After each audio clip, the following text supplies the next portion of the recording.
Hello, welcome to the latest science analysis from New Scientist. I'm Rowan Hooper. And I'm Penny Sarche. On the show this week, we're going to discuss the threat from an asteroid that is currently given around a 1 in 43 chance of hitting Earth in 2032. We are also going to Virginia to investigate a large trial of enhanced weathering. That's an effort to draw carbon dioxide out of our atmosphere. And most importantly of all, we hear evidence that confirms the existence of the dessert stomach. That feeling that even when you're full, you can always find room for something you know that sweet. feeling? Yeah. We're going to start, though, with news that bits of frozen mouse brain have been revived. Wow. After being in deep freeze for a week. And did you know that there are at least 250 bodies in the US in deep freeze, human bodies waiting for possible resurrection? No, really? Yeah.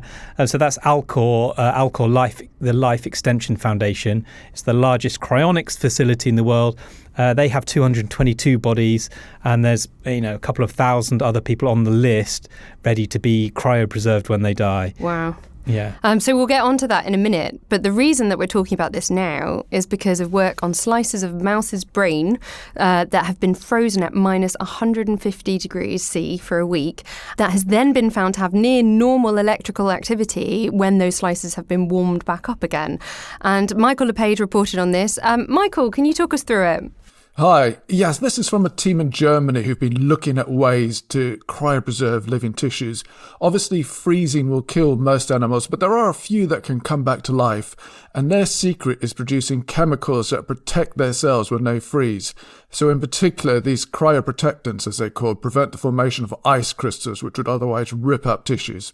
And so the idea is that you make these cryoprotectants, give them somehow to mammalian cells, and that imparts this freezing protection effect to them? Exactly, but the tricky part is that these cryoprotectants can also be bad. They can sort of have all kinds of nasty effects. So in order to keep things alive, you've got to experiment with all kinds of different combinations of cryoprotectants and ways of using and how you sort of cool things down and warm them up. But anyway, so this German team have been trying to optimize this process, and they finally managed to bring slices of mouse brains back to life after sort of storage, as you're saying, for a minus 150 degrees for a week, which is cold. That's really cold. Why so cold? Well, I mean, if you want to store something for a long time, you essentially want to sort of stop just about all molecular activity. And so in this case, the brain slices, they were initially cooled to minus 196 degrees Celsius with liquid nitrogen. Then they were kept in a freezer at minus 150 degrees Celsius for a week. And so, as you said, after reviving them, they sort of found normal electrical activity or near normal. And they did a whole battery of tests that sort of showed results pretty close to what you would expect in slices of brains that hadn't been cryopreserved. And I think most crucially, the synapses, that's the connections between nerve cells, those were intact. Now, brain slices can't really be said to have memories, but if you saw this degree of intactness in an entire brain, you would expect all of the memories to be intact too, which is obviously a big deal. Wow. So I always think, especially when we're talking about animal experiments, there's why are we doing this? What's the need? Why would you want to be able to freeze a brain and bring it back to life? And, it's clear with organs, say, if you had things like a kidney or a heart for a transplant. But what is it about the brain? Is it this kind of thing we were talking about, the cryo freezing of whole bodies and resurrecting them decades later? So the German scientists that Michael's talked to for this story, they actually do have a brain archive, they call it, a storage facility. They offer this free to patients who want to preserve their brains after death. But yeah, it's not a commercial company like Alcor. But Michael, what are their immediate aims? Well, the immediate aim is that for neuroscientists, there's a whole lot that you can learn from studying little living bits of the brain. But obviously, once you cut up a brain, it doesn't survive for very long, just hours, in fact. So if you can sort of freeze or rather cryopreserve brain slices and keep them for years and sort of send them off to other labs while they're still sort of cryopreserved, that opens up a whole lot more possibilities for doing research. That makes sense. But then having achieved this then, does this pave the way to doing it with an entire brain? Well, that depends on who you ask. So the team in Germany say yes, and some independent researchers I spoke to also agree that it will. But I did have one independent researcher who told me that freezing brain slices won't help that much with freezing entire brains. In your piece, Michael, it's the team leader of Alex German. He said it's not yet possible to freeze people's brains and return them to life later. But he said, I think there are existing techniques that can be combined to achieve this, and there's room for careful optimism. And you might say, well, he would say that. And he also said, I personally do believe it's possible to cryopreserve a whole human, and this could have beneficial applications if done responsibly. And we'll get into that. But here is Alex talking about the vitrification process, as they call it. There has been progress in vitrification of rodent organs. In 2021, there has been successful vitrification of the rat heart, 2022 of the rat liver, 2023 of the rat kidney, including retransplantation and recovery after 2 weeks. And our work now shows that it is also possible to cryopreserve rodent brain tissue slices with exceptionally and immediately recovery on a tissue level, not on a whole organ level. So this is leaving some room for optimism that it would be possible to cryopreserve the whole brain and also the whole rodent organism at some point.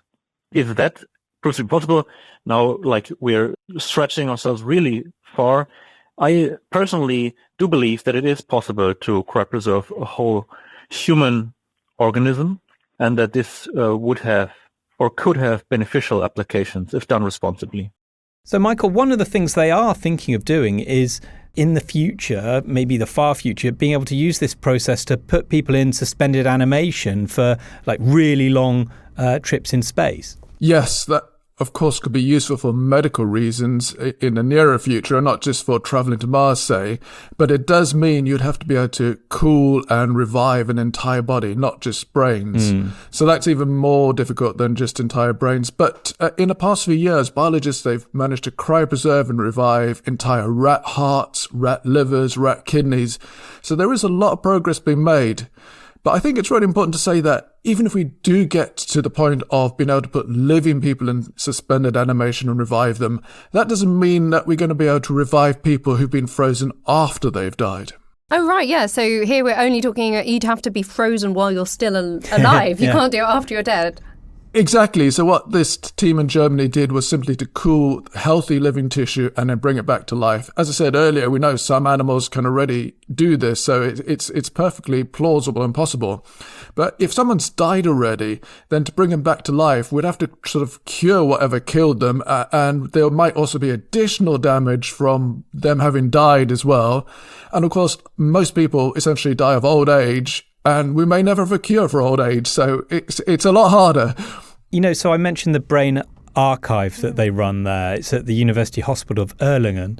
And I looked up a bit more about that. And here's what it says. I translated this from German about what might happen to your brain if you're thinking of donating it. It says, new technical possibilities could make it possible to map the brain structure, the connectome, in the future. The consequence of this cannot be currently foreseen. It's speculated that after brain archiving, it might be possible in the distant future to read out the memories collected during life or to regain brain function.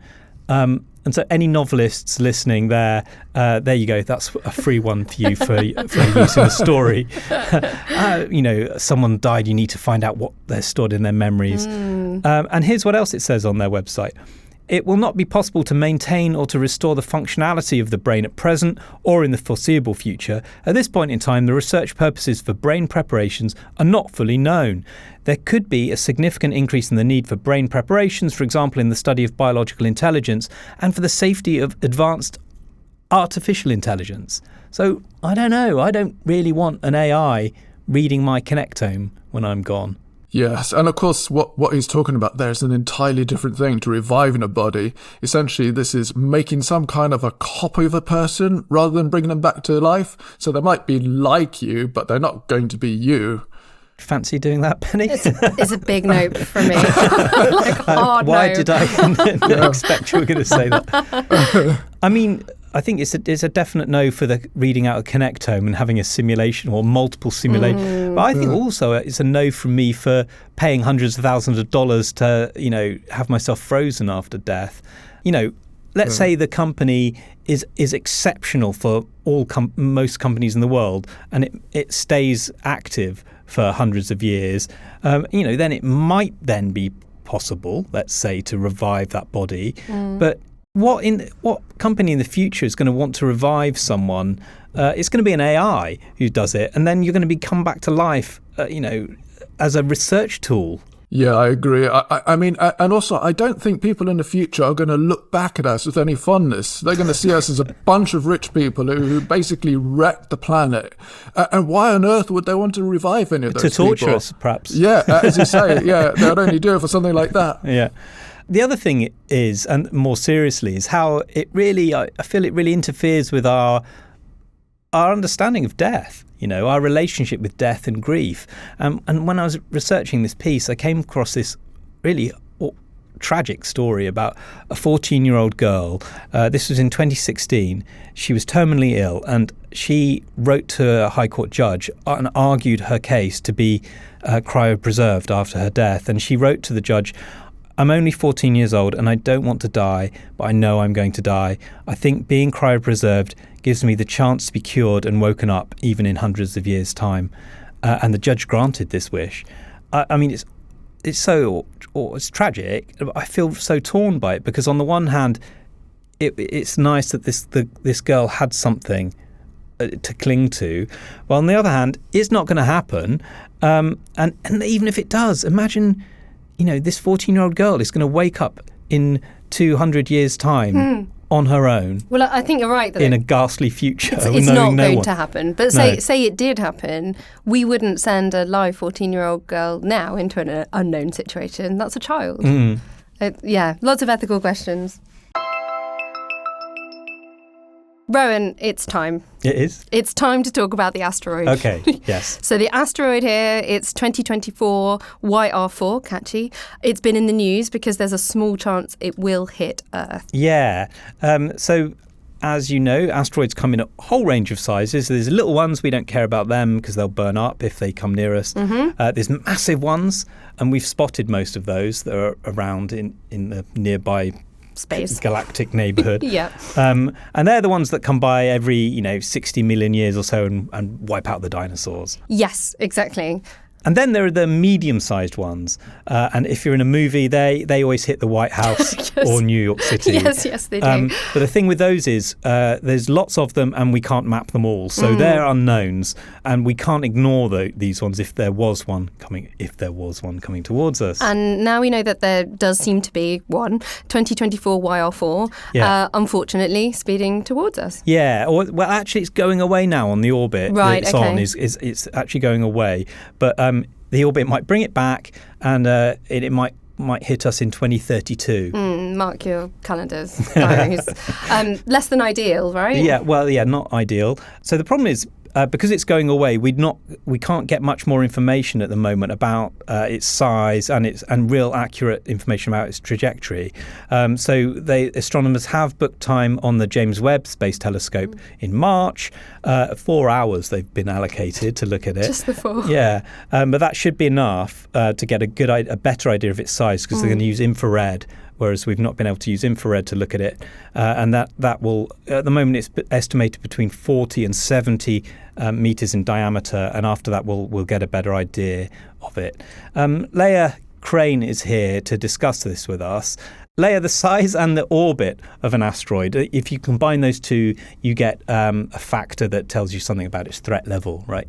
Yeah, so combining the impact risk and the size gives you a score on this Torino rating system that reflects basically how bad it'll be if it hits us. Right. So this asteroid, 2024 YR4, is currently rated a 3, which is high enough to trigger some international bodies to take further action, like the UN's International Asteroid Warning Network, which coordinates telescopes around the world, and that'll take action to study the asteroid more closely. And the other sort of UN-endorsed group is called the Space Mission Planning Advisory Group, which will start talking about whether to draw up an asteroid deflection mission, which brings you to the third thing that's really, really important, which is how much time do we have before this thing comes in? Not much, right? Well, it's enough to, I think, make a plan if we need one and to refine our measurements. It's enough to wait till March for JWST to look at it. Okay, so just to frame this in terms of things that we've experienced relatively recently. In 2013, there was the Chelyabinsk meteor, and that hit Russia. It injured people, it damaged buildings. And that space rock, that was estimated to be nearly 20 meters across. How does that compare with what we're talking about now? So this one is expected to be probably a bit bigger. If it turns out to be above 50 meters across and has a higher than 1% chance of impact, which right now it's looking like yes, then there will have to be some discussions and a decision about a mission to deflect it. But really, we can't have those discussions yet because we know so little for sure about what this asteroid is like and if it's coming for us. And so then do we gain some hope from, in 2022, we reported on NASA's DART mission, and that was this test where they successfully knocked a 160-meter wide rock, Dimorphos. They sort of nudged it off course, didn't they? Is that good news? Does that mean we can do this? So that's definitely a positive sign, but NASA worked on DART for years and years and years. If we started now, we'd have about 8 years.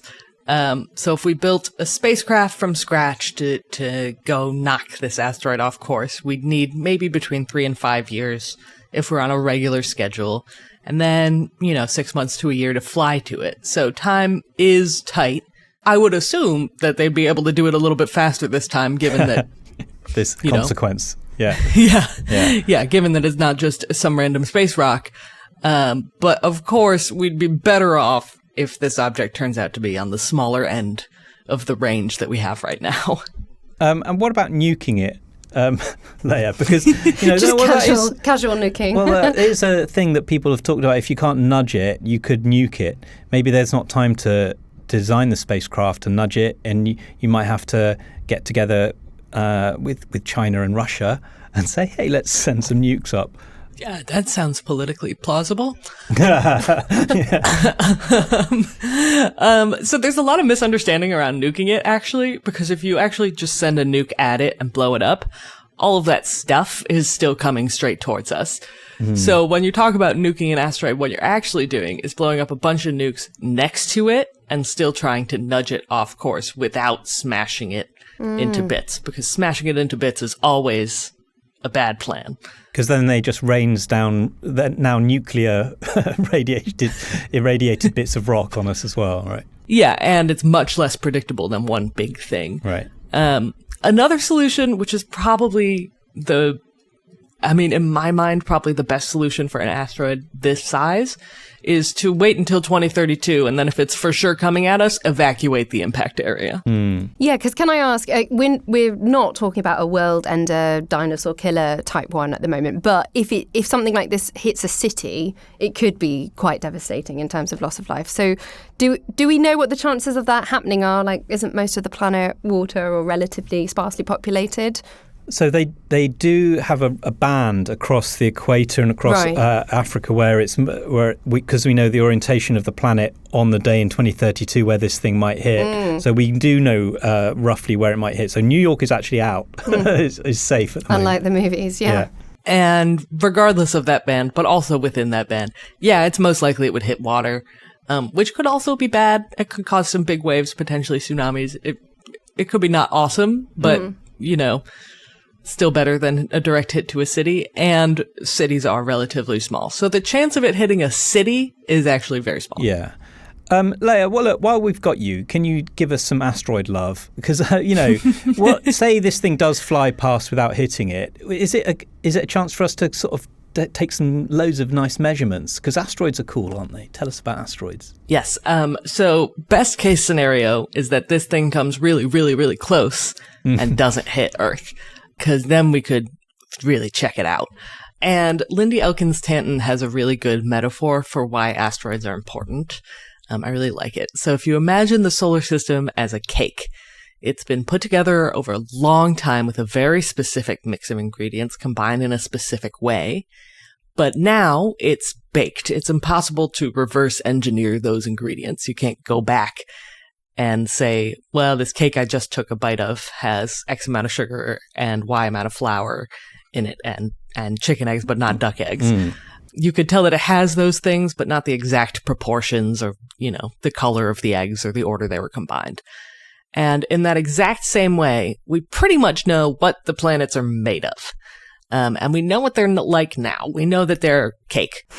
But the exact details of their formation are still hazy. We don't know when these rocks smashed together or how.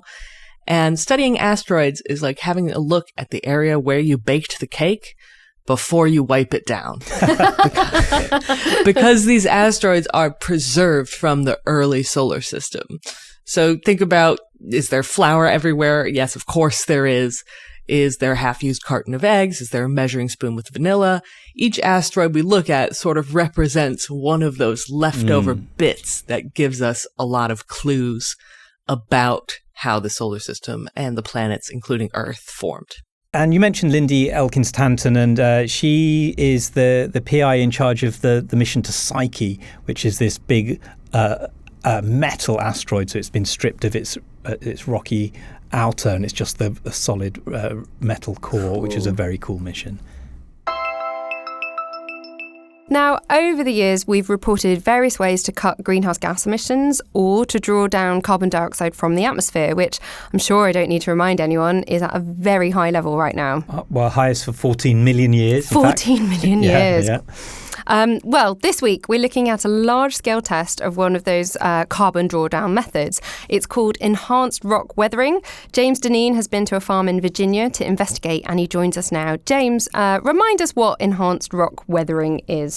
Yeah, so one of the main ways CO2 is naturally removed from the atmosphere is through this process called rock weathering. Carbon dioxide that's dissolved in rainwater or water in soil reacts with certain volcanic rocks and ends up in mineral form where it remains for millennia or even millions of years. And this process happens naturally with erosion and time. About 200 million tons of CO2 are removed from the atmosphere this way each year. But that isn't enough to slow climate change in the near term. So to speed things up, a growing set of researchers and enhanced rock weathering startups really around the world are crushing rocks and paying farmers to spread them on fields. Exactly. So this is kind of appealing, isn't it? Because they're augmenting an already natural process. Yeah, and the numbers are pretty impressive. If spread on much of the world's farms, researchers estimate it would be feasible to remove between 500 million and 2 billion tons of CO2 every year this way, which is a good portion of the total removals needed to reach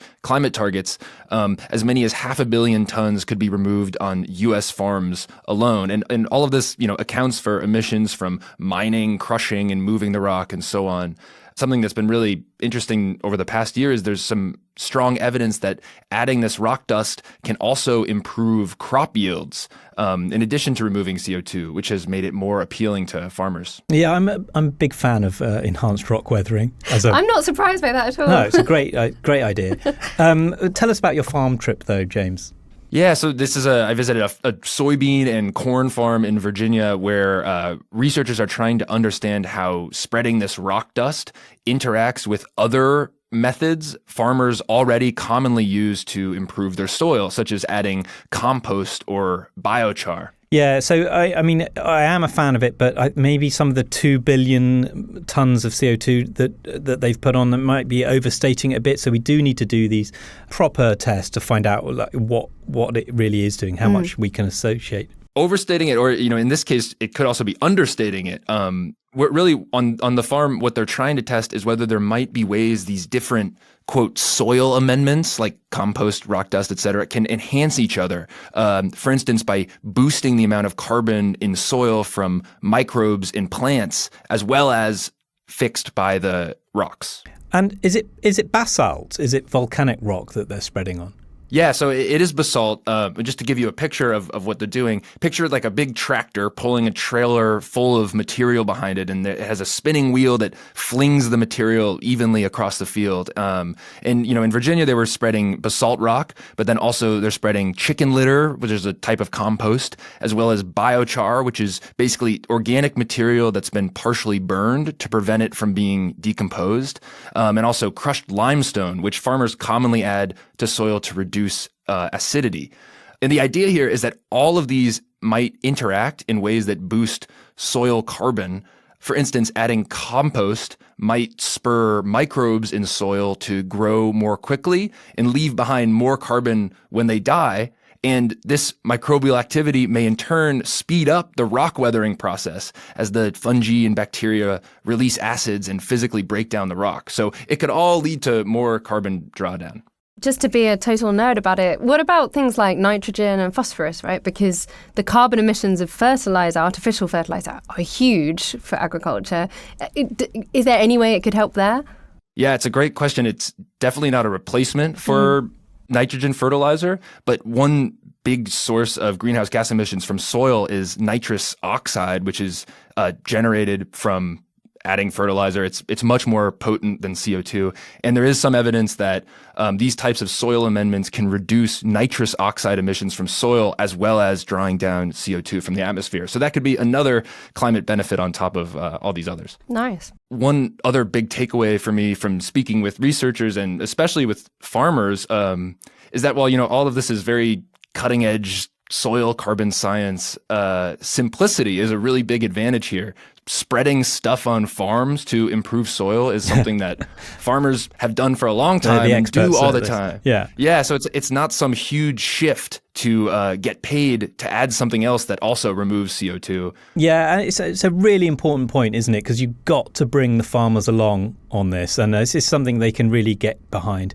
And there's a great quote here from Adam Wilborn. That's the farmer that you met down there, James. And this is from your video of your trip down there. Let's hear Adam. I've become a firm believer in climate change. I kind of at first thought, it may not be, a whole lot to it, to be honest. But after learning and seeing the research and, I've kind of come to the conclusion that it's a big thing. And, we're trying to save what we have here and preserve it and, be better stewards of the land. We did hundreds of acres, probably, over 1,000 acres last year, in this program. And we saw a significant yield bump in soybeans. So we think it's a good thing. Farmers, care about yield and, everybody wants to brag about the yield. So I feel like every farmer would be interested in it. Let's turn now to the mysterious phenomenon of dessert tummy. Actually, my daughter Iris calls it pudding tummy. She always says, "Daddy, my pudding tummy is empty." Even after she's just finished, pudding tummy is empty. As a kid, I called it, I think, my chocolate tummy is probably what tummy. I would say. Specific. Yeah. Grace Wade is here to tell us why the dessert tummy, the pudding tummy, the chocolate tummy has an actual basis in science. Yeah, so research in mice shows that neurons responsible for feelings of fullness are also the ones that trigger sugar cravings. In other words, there seems to be a neurological basis for our love of dessert. Gosh, that's like a big twist, isn't it? How does that make sense biologically? I mean, we don't really know. We can only guess, right, why this pathway evolved in animals. So one idea is it may be related to the fact that sugar is more easily converted into energy than other sources like fats or proteins. So it could be a way for our brain to tell us to sort of top up our gas tank. Okay, so tell us a bit more then about how dessert tummy works. Right. So in mice, researchers monitored the activity of neurons that control satiety after eating. And after 90 minutes, the mice only nibbled at additional food, which suggests they're full. But then when the team gave them a dessert of sugary chow, they just went at it. Sugary chow. Yum. Sugary chow tummy. And neural activity in the arcuate nucleus of the hypothalamus and in the paraventricular nucleus of the thalamus quadrupled while the mice ate their dessert compared with when they ate their regular meal. And this spike actually began before they even started eating the sugary chow, suggesting this brain pathway dictates sugar cravings. And the researchers were then able to switch this pathway off, and doing so reduced how much dessert the mice consumed by about 40%. That's amazing. So I guess we hope that this will help us build a better picture of cravings, desire for sugar, obesity, and so on. Yeah, exactly. The hope is this research could lead to new obesity treatments. But of course, cravings and appetite are much more complicated in day-to-day life than in lab mice. That's all for this week. Thanks to all our guests and thanks to you for listening. Do tell your friends about us. Give us a 5-star rating and review on Spotify, Apple Podcasts, wherever you listen. And we're back next week. Bye for now. Bye.